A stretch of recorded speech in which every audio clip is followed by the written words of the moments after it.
28절부터 34절 말씀입니다.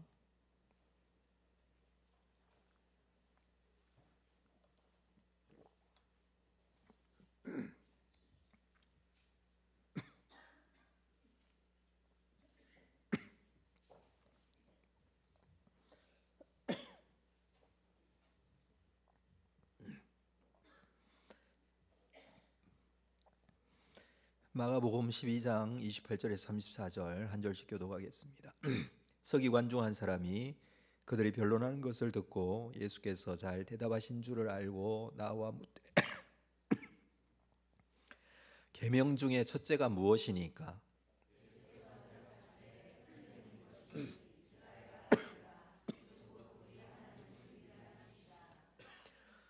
내 마음을 다하고 목숨을 다하고 뜻을 다하고 힘을 다하여 주 너희 하나님을 사랑하라 하신 것이요.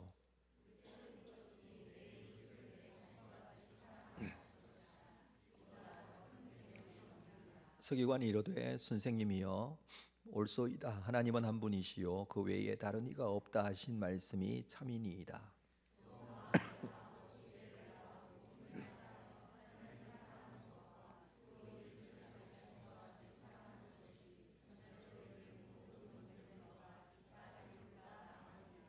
함께 읽습니다.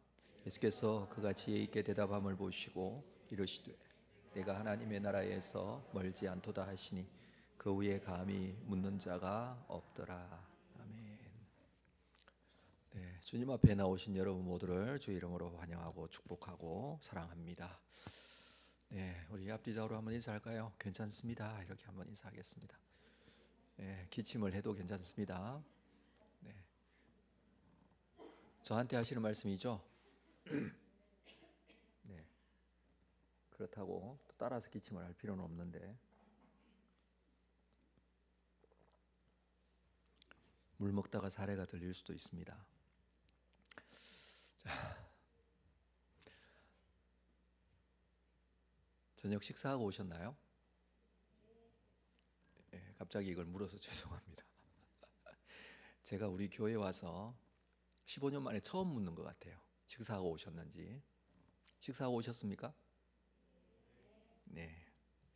오늘 저 목사님 왜 그러시나 하고 생각할 수 있겠지만 가끔씩 보니까 금요기도회 시간이 늦은 시간이어서 주무시는 분이 계시더라고요. 그래서 정신 좀 우리 차리고 말씀 시작했으면 좋겠습니다. 눈 뜨시고 감지 마시고. 예. 자, 우리 마가복음의 말씀을 함께 좀 묵상하고 있습니다. 예수님께서 지금 예루살렘에 계시죠. 유월절을 지키기 위해서 예루살렘에 오셨습니다. 유월절 한 주 전인 요일로 보면 일요일 예루살렘으로 오신 예수님은 월요일부터 매일 예루살렘에 왔다 갔다 이렇게 방문하신 것으로 보입니다. 베다니에 귀가하면서 예루살렘으로 오가신 것이죠. 사람들이 모여있는 성전에서 가르치시기도 하시고 제자들과 함께 있을 때에 가르침을 주시기도 하셨습니다. 이때에 특별히 종교 지도자들은 예수님을 어떻게 죽일지를 모색하고 있었습니다. 그래서 사람을 보내서 예수님께서 가르치실 때에 또 하는 행동들 계속해서 주목해서 보고 그 말씀들을 책잡으려고 그렇게 하는 모습들이 있습니다. 때로는 대답하기 어려운 질문들을 하기도 합니다. 가이사에게 세금을 바치는 것이 옳은 일인가 옳지 않은 일인가 이런 문제를 묻기도 하고 부활에 대한 문제를 가지고 와서 질문하기도 합니다. 앞에 있는 내용들이죠. 어떻게 해서든지 예수님을 붙잡기 위해서 지금 예수님이 다니면서 사람들을 선동하고 그들에게 가르침을 준답시고 많은 사람들을 유혹한다 이렇게 생각을 하는 것 같습니다. 자, 오늘 본문에서는 이런 상황에서 서기관 중 한 사람이 예수님께 질문을 하고 있습니다. 28절 말씀에 서기관 중 한 사람이 그들이 변론하는 것을 듣고, 이 변론한다는 것은 앞에 있는 내용들의 말씀들을 두고 하는 말이죠. 그러니까 이 이야기가 계속 이어지는 부분입니다. 예수께서 잘 대답하신 줄을 알고 나와 묻되 모든 계명 중에 첫째가 무엇입니까? 라고 질문을 합니다. 특별히 그 사람을 여기서는 서기관이라고 합니다. 그람마티우스라는 히브리어 단어, 헬라어 단어인데, 히브리어로는 이 단어가 소페르라는 단어를 쓰고 있습니다. 서기관. 이 단어의 뜻은 원래 글을 뺏기는 사람, 필사하는 사람이라는 뜻이죠. 성경을 인쇄술이 없을 때에도 손으로 직접 필사해서 적는 사람이 이제 서기관이었습니다. 주로 레위 지파 사람들이었는데, 마태복음에서는 율법사라고 기록을 하고 있고, 누가복음에서는 율법 교사로 기록을 하고 있지만 마가복음에서는 서기관이라고 합니다. 구약에서 대표적인 서기관에 해당되는 사람이 에스라라고 할 수가 있겠죠. 이스라엘 백성들이 포로 귀환이 이루어졌을 때에 그때 백성들을 모아놓고 하나님의 말씀을 읽고 가르쳤던 아주 중요한 역할을 했던 사람이었죠. 제사장이라고 알려져 있지만 그가 하는 역할은 서기관의 역할이었습니다. 그리고 또 아주 유명한 사람이 있는데, 그 사람은 바로 예레미야 선지자가 하나님으로부터 말씀을 받아 예언할 때 그것을 기록한 바룩이라는 사람이 있었죠. 이 사람이 이제 서기관이었습니다. 이렇게 굉장히 중요한 역할들을 하는 사람이었고, 또 이 사람들은 누구보다도 말씀에 대해서, 다시 말해서 구약 성경, 특별히 율법에 대해서 너무너무 잘 알고 있는 전문가였을 것입니다. 그래서 율법사, 율법교사 이런 표현으로 쓰기도 했던 것이죠. 이 사람이 지금 예수님의 행적을 따라 아마 오면서 예수님이 하시는 말씀도 듣고 그랬던 것 같아요. 그동안 예수님께서 하시는 말씀을 지켜본 바에 따르면 이 사람의 입장에서는 율법에 대해서, 또 율법이 가지고 있는 기본적인 정신에 대해서 예수님께서 말씀하시는 것에 대한 어떤 감동이 있었던 것으로 보여져요. 그래서 앞에서 사람들이 책 잡으려고 무슨 질문을 하는 것과는 좀 다르게 이 서기관이 질문하는 내용은 그런 어떤 자기 자신이 가지고 있었던 궁금증을 가지고 질문하는 것으로 보여집니다. 그래서 이 말씀에 기록된 가장 첫째 되는 계명이 무엇인지, 가장 중요한 계명이 무엇인지라고 묻는 이 질문에 대한 이 성경 본문의 의도는 사람들이 책 잡으려고 하는 의도를 지금 말하는 것이 아니라, 이것을 기록한 의도는 정말 첫째 되는 계명이 무엇일까라는 그 질문에 대한 대답으로 기록이 되어 있다는 것입니다. 모든 계명 중에 첫째가 무엇입니까? 율법 중에 어느 계명이 가장 큰 계명입니까? 이런 질문이기도 합니다. 당시 유대교에서는 이 율법은 오경 전체를 말하기도 하고, 또 혹은 구약 전체의 말씀을 의미한다고도 할 수 있습니다. 계명이라는 것은 십계명처럼 율법 중에서도 핵심적인 것들을 의미하죠. 당시의 랍비들은 율법이 다 중요하지만 그 중에서 특별히 중요한 것이 있다고 생각했습니다. 특별히 중요한 것.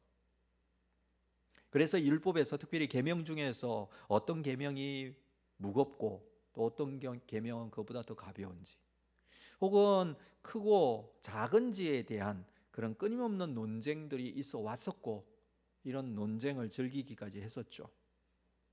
그래서 이 서기관은 아마 이 논쟁에 익숙한 사람이었을 것입니다. 이 서기관은 예수님도 이러한 논쟁에 대해서 잘 알고 계시는지 궁금했을 것입니다. 그리고 예수님이 율법에 대해 전문성을 가지고 있는지 있지 않는지에 대해서도 묻고 있는 것이죠. 그래서 어느 계명이 가장 큽니까? 라고 그렇게 질문을 했을 것입니다. 자, 예수님의 대답은 신명기 6장 4절 5절 말씀이었습니다.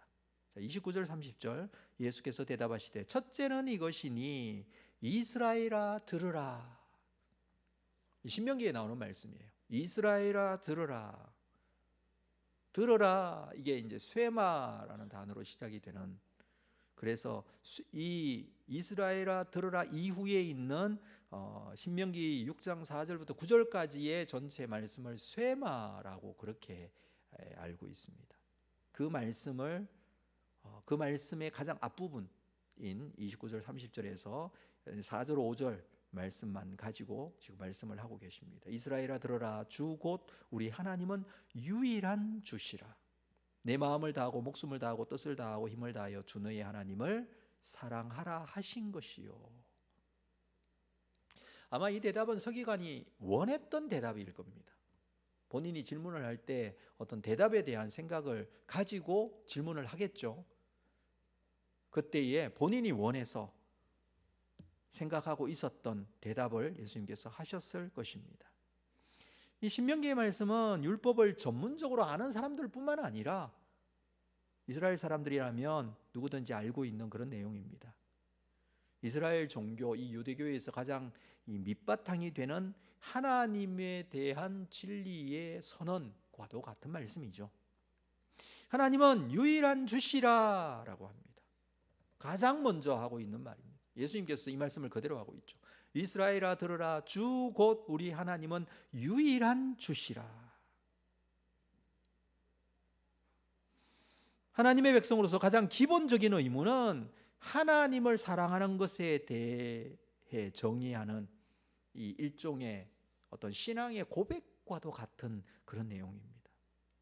유대인들은 매일 아침 저녁으로 이 쇠마의 말씀을 암송하고 고백했습니다.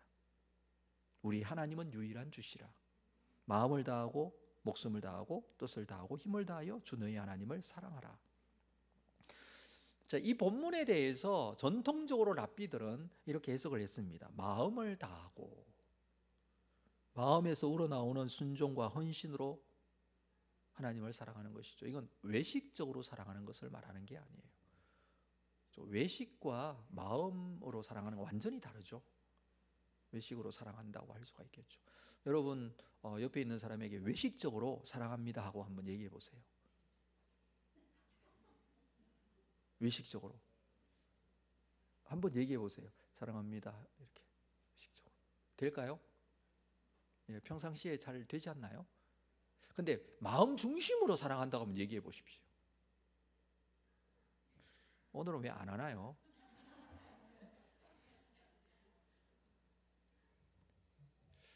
언뜻 볼 때는 잘 구분이 안 되잖아요. 그렇지 않나요? 사랑합니다라고 얘기하는데 그게 외식인지 마음 중심으로 하는지 우리 잘 모르잖아요. 그리고 우리는 충분히 외식적으로 잘 할 수 있잖아요. 그렇지만 그것과 정말 마음으로 사랑한다는 것은 정말 다르죠. 너무 다른 부분이죠. 네. 그래서 이 마음으로 사랑한다, 이게 굉장히 중요한 의미라고 생각해요. 마음 중심으로 정말 사랑하는 마음을 가지고 있는 것.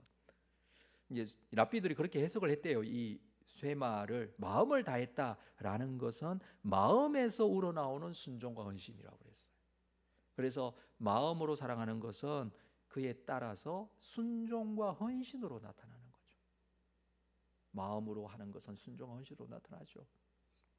그리고 목숨을 다하고라는 것은 순교를 통해 목숨까지 드릴 것으로 이렇게 해석을 했습니다. 그게 목숨을 다하는 거죠. 내 목숨을 다하는 것, 순교를 생각하는 것이죠. 그리고 세 번째는 뜻과 힘을 다해서 이렇게 했는데, 이 뜻을 다하고 힘을 다했다라는 것은 모든 생각이 하나님께로 맞춰져 있을 것으로 이렇게 해석을 했습니다. 모든 생각이 하나님께로 맞춰져 있다.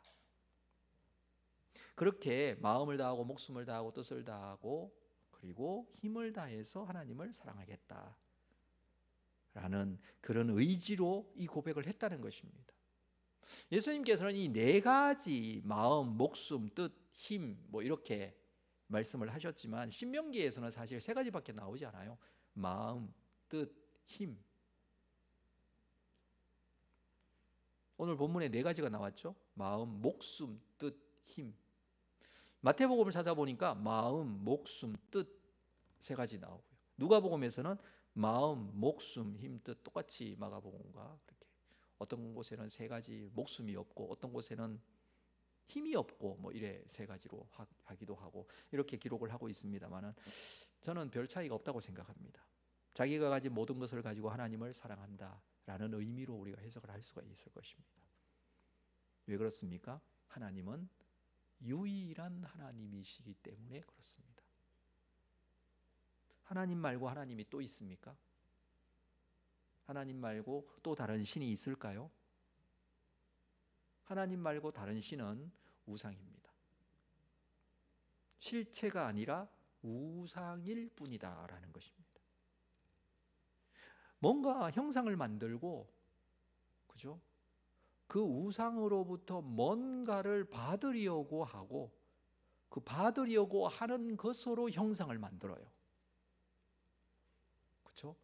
그래서 형상이 있는 거예요. 형상은 뭔가를 자기가 원하는 것을 얻기 위해서 그 원하는 것을 형상화시킨 게 우상이잖아요. 그래서 우상에게 무슨 뜻이 있는 게 아니라, 가만히 생각해 보면 우상은 우상의 뜻이 없어요. 하나님은 하나님의 뜻이 있어요. 하나님의 뜻대로 우리에게 행하시잖아요. 근데 우상의 뜻이 있는 게 아니라 내가 바라고 원하는 것, 그것을 위해서 우상이 있는 거예요. 당시에 많은 우상들이 있었습니다. 특별히 이방의 우상들이 그랬습니다. 형상을 가지고 있었고, 이 땅에서 누리고 가지려고 하는 어떤 것을 얻기 위하여 우상을 만들곤 했습니다. 그렇죠?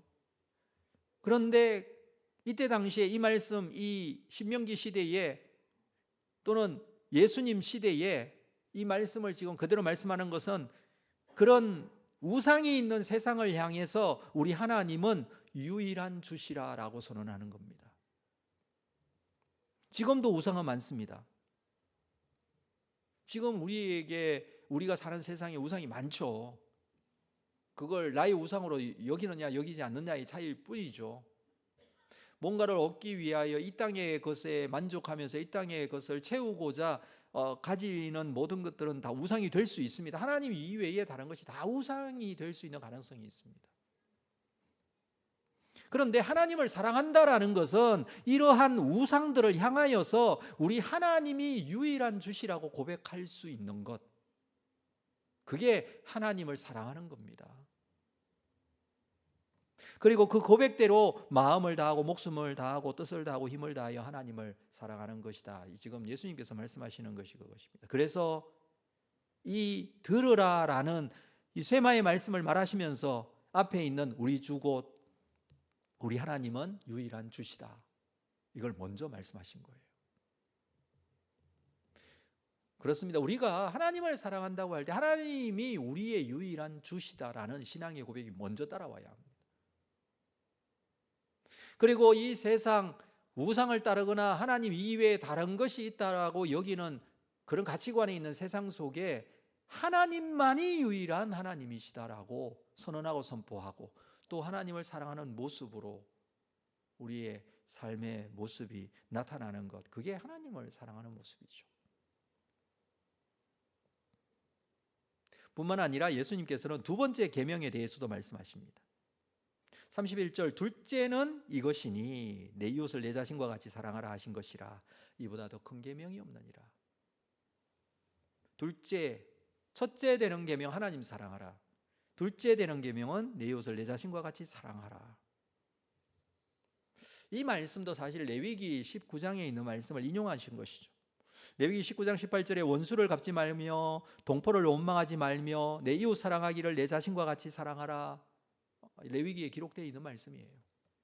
이 말씀 그대로를 말씀하십니다.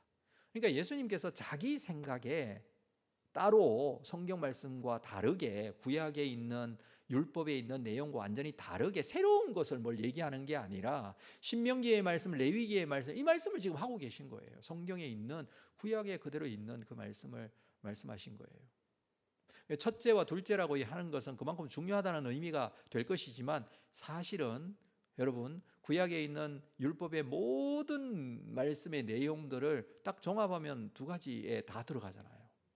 하나님을 사랑하는 것과 이웃을 사랑하는 것. 우리가 알고 있던 십계명 말씀도 하나님을 사랑하는 것과 이웃을 사랑하는 것, 여기 다 들어가잖아요. 그래서 이 두 말씀을 하신 것이죠. 여기 하나님을 사랑하라, 이웃을 사랑하라라는 이 단어의 동사의 문법적 의미는 미래형입니다. 무슨 말씀이냐면 평생 이렇게 살아야 한다는 것을 말하는 것이죠. 한번 사랑하고 단회적으로 끝내는 게 아니에요. 그것은 계속되어져야 된다는 것입니다.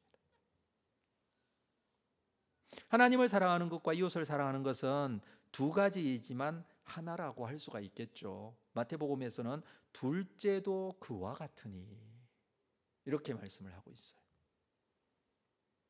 둘째도 그와 같으니 무엇과 같다고요? 하나님을 사랑하는 것, 첫째 되는 것과 둘째도 같다라는 의미입니다. 사람은 하나님의 형상으로 창조되었습니다. 우리는 모두 하나님의 형상으로 창조된 자들이에요. 여러분, 이 사실에 대해서 우리는 확신과 믿음이 있습니다. 마찬가지로 우리의 이웃도 하나님의 형상으로 창조되었습니다. 하나님을 사랑하는 사람은 하나님의 형상을 따라 만들어진 이웃도 사랑하는 것입니다. 그래서 하나님 사랑과 이웃 사랑이 함께 있는 것이죠. 하나님을 사랑하고 이웃을 사랑하는 것은 모든 구약 성경 전체의 내용을 핵심적으로 딱 요약해서 말씀해 주시는 것이죠. 그래서 첫째, 둘째 이렇게 말씀하셨지만 이 보다 더 큰 계명이 없느니라 라고 주님께서 말씀하신 것입니다. 뿐만 아니라 신약 성경을 우리가 읽어봐도 이 하나님을 사랑하고 이웃을 사랑하는 것이 신약 성경의 전체의 내용이기도 합니다. 이웃을 사랑하는 것은 어떤 감정적인 의미에서 지금 요구하는 그런 사랑이 아니죠. 의지적인 것이라는 사실을 우리는 기억해야 합니다.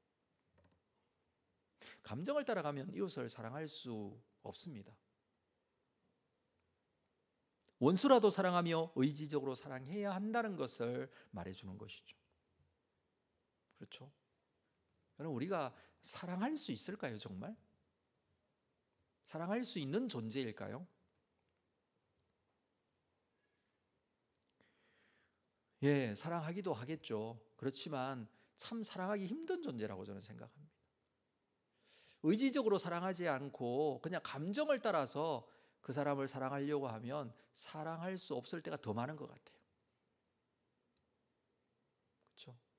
그래서 여기서 내 이웃을 사랑하라라는 것은 의지적인 부분을 사랑스러우면 사랑하고 안 사랑스러우면 사랑하지 말고 뭐 이렇게 말씀하시는 거 아니잖아요.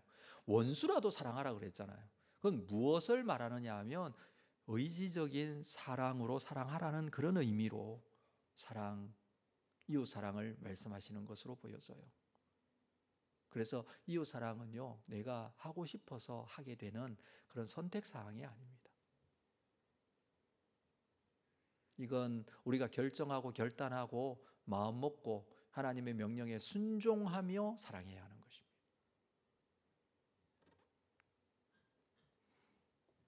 그래서 순종하면서 사랑하면서 외식적으로 하지 마시고, 그렇죠? 그렇다고 해서 안 되는데 순종하라고 그러니까 억지로라도 내가 사랑한다고 말해야지라고 외식적으로 하지 마시고. 저는 이렇게 생각을 해봤습니다. 자신을 낮추어서 사랑하는 게 아니에요, 이건. 뭔가 이렇게 섬기면서 뭔가 위해주면서 내가 더 낮은 자리에 더 겸손해지면서 뭐 이렇게 사랑하는 그걸 얘기하는 게 아닌 것 같아요. 무슨 말씀이냐면 자기 자신처럼 사랑하라고 그랬거든요. 그건 자기 자신을 귀하게 여기고 상대방도 귀하게 여겨주라는 말씀이에요. 우리도 하나님으로부터 창조된 하나님의 형상을 가지고 있는 존귀한 자들이에요. 그리고 마찬가지로 하나님의 형상으로 존귀하게 창조된 그 사람을 사랑하라는 그런 의미죠. 이웃을 볼 때는 그 하나님의 형상이 있음을 기억하고 사랑하라는 그런 의미입니다. 그래서 정말 이웃을 잘 사랑하기 위해서 우리가 가져야 될 아주 기본적인 게 있는데 그게 뭐냐 하면 나 자신을 정말 귀한 존재로 여길 줄 알아야 돼요. 내가 정말 존귀한 존재라는 사실을 기억해야 돼요. 비록 때로는 우리가 어떤 죄성의 모습을 가지고 연약하고 부족한 부분이 있을 수 있지만 우리는 하나님의 형상으로 창조된 하나님께서 귀하게 여겨주시는 귀한 존재예요. 나 자신이 그런 존재잖아요. 근데 이 마음을 가지고 동일하게 이 마음을 이웃에게 적용하라는 것입니다. 그 마음으로 의지적으로 사랑하는 것, 이웃 사랑이죠. 그래서 하나님의 사랑이 나를 향하신 하나님의 마음과 사랑과 그 뜻이 이해되어지고 깨달아질 때에 진정한 이웃 사랑이 가능해진다고 할 수가 있습니다. 말씀을 준비하고 묵상하고 기도하다가 그런 생각을 하게 되었어요. 여러분이 정말 귀한 존재인 것 같아요. 한 분 한 분이. 말씀을 깨닫고 생각하니까 더 그런 생각이 드는 것 같아요. 네. 여러분은 어떠신가요? 저를 보고 어떻게 생각하시냐고 묻고 있는 거예요. 저는 여러분께 고백했어요. 여러분 귀하다고. 마찬가지로 우리 이웃을 향하여서 그렇게 고백하고 또 가서 찾아가서 말은 못하더라도 내 마음으로 그렇게 여기고 이웃을 사랑할 줄 아는 그런 믿음의 사람이 될 수 있었으면 좋겠습니다. 주님께서 이 두 계명보다 더 큰 계명이 없다고 하셨는데 질문했던 서기관은 예수님의 이 말씀에 전적으로 동의합니다. 32절 볼까요? 서기관이 이르되 선생님이여 옳소이다. 하나님은 한 분이시요 그 외에 다른 이가 없다 하신 말씀이 참이니이다. 그렇죠. 쇠마의 시작은 유일한 하나님, 여기서부터 시작이 되었다 그랬죠.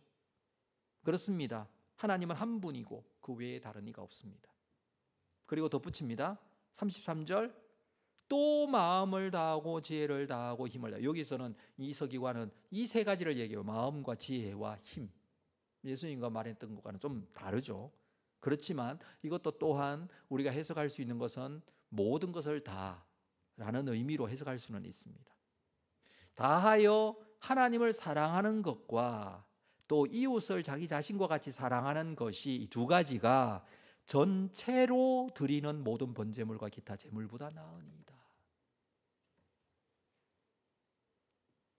전체로 드리는 번제물, 이게 전체로 드리는 번제물. 다시 말해서 번제는요 다 태워서 드리는 제사예요. 다 태워서. 여러분 이제 화목제나 이런 제물들은 또 일부분 나누어서 같이 먹기도 하고 이렇게 하는데 하나님 앞에 번제로 드리는 것은 번제단 위에다가 다 태워요. 다 태우면 이게 쓸 데가 있나요, 없나요? 아무것도 없어요. 그냥 태워서 없애는 거예요. 근데 그걸 누구에게 드려요? 하나님께 드려요. 그걸 이제 전체로 드리는 번제물이라고 하는 거고요. 기타 제물이라는 것은 번제물 이외에 다른 제물들이 있어요. 그렇죠? 삶기도 하고 뭐 가루를 내기도 하고 이렇게 해서 드리는 제물들이 있거든요. 같이 먹기도 하고 또 제사장에 주기도 하고 뭐 이렇게 하는 제물들도 있고요. 그래서 제물은 두 가지인 것 같아요. 번제물과 기타 제물. 지금 이건 모든 제물을 두 가지로 나눠서 이렇게 설명을 하는 것입니다. 하나님께 저는 이렇게 생각해 봤어요. 번제물로 드리는 것이 아까울 수 있겠다라는 생각이 들어요. 다른 것은 용도가 쓰여지잖아요. 근데 번제물은 태워서 없애잖아요. 없어지잖아요. 근데 꼭 해야 되나요? 낭비 아닌가요? 그렇죠? 낭비가 될 수 있잖아요. 여러분 양을 잡아서 데리고 와서 태워서 없애요. 비유가 될지 모르겠지만 여러분 헌금을 드렸는데 그 헌금 돈을 태워서 없앤다고 한번 생각해 보세요. 말이 안 되잖아요. 물론 그건 비유가 되지 않는 것이지만 태워서 없애는 건 굉장히 아까운 것이라고 생각할 수도 있겠어요. 그럼에도 불구하고 번제로 드려요. 저는 그 믿음이 대단하다고 생각해요.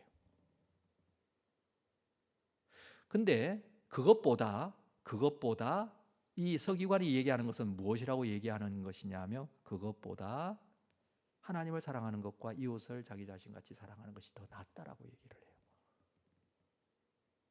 하나님께 온전하게 예배하고 하나님께 헌신하고 충성하고 기도하고, 여러분 우리가 어떤 이런 종교적인 행위들이 굉장히 많이 있지 않습니까? 이 많은 것들이 많이 드려지고 뭐 할 수 있는 금식, 제자 훈련, 뭐 할 수 있는 성경 통독 다 할 수 있는 거 하더라도 이웃 사랑하지 못하면 아무것도 아닐 수 있다라는 그런 말씀이에요. 이 말에 예수님께서 이렇게 대답하십니다. 34절에 예수께서 그가 지혜 있게 대답함을 보시고 이르시되 내가 하나님 나라에서 멀지 않도다. 서기관을 칭찬합니다. 하나님 나라에서 멀지 않도다. 결국 사람에게 가장 중요한 주제는 하나님 나라예요. 왜냐하면 하나님 나라의 가장 결론적인 내용은 행복이잖아요. 진정한 행복이잖아요. 결국 인간이 가지고 있는 추구하는 바는 행복해지기 위해서 최선을 다해서 살아가잖아요. 근데 방향성이 다 다르죠. 하나님 나라에 대한 생각을 가지고 그렇게 살아가는가, 아니면 그 행복을 이 땅에서 누리기 위해서 살아가는가. 예를 들면 이기적인 사람들이 있어요. 자기만 알지 다른 사람을 전혀 위하지 않습니다. 그런 이기적인 삶도 결국 자기 행복을 위한 삶이에요. 이기적이라는 것은 자기밖에 모르지만, 남을 전혀 모르지만 자기 행복을 찾기 위한 그런 하나의 방법이기도 해요. 근데 우리는 하나님 나라를 보고 사는 사람이에요. 그래서 하나님 나라가 우리에게 진정한 행복이고 그것이 우리가 추구하는 바라면 이기적으로 살지는 않아요. 하나님께서 완성하실 하나님 나라이기 때문에 그렇습니다. 그 하나님 나라에 대한 믿음이 있기 때문에 그렇습니다. 그래서 그 하나님 나라를 기억하고 생각하고 이 이웃 사랑에 대한 확신과 믿음 우리가 놓치지 않아야 됩니다. 이 믿음이 없이 어떻게 하나님을 사랑하고 이웃을 사랑할 수 있겠습니까? 그래서 오늘 말씀의 결론을, 우리가 너무나 그냥 잘 알고 있는 말씀이지만 하나님을 사랑하고 그리고 그와 같이 이웃을 내 몸과 같이 사랑할 수 있는 자, 그에게 주님께서 오늘도 말씀하실 것입니다. 네가 하나님 나라에서 멀지 않았다. 이것을 실천할 수 있는 믿음의 사람들, 또 사랑의 사람들 다 될 수 있기를 주의 이름으로 축복합니다. 기도하겠습니다. 하나님, 오늘 우리가 주님께서 우리에게 주셨던 이 하나님을 사랑하고 이웃을 사랑하라는 말씀을 가지고 우리의 가슴 속에 다시 담고 실천적인 삶을 또 살아가는 그런 사람이기를 원합니다. 우리의 삶 속에 구체적으로 말씀으로 역사하시고 우리를 이끌어 주시옵소서.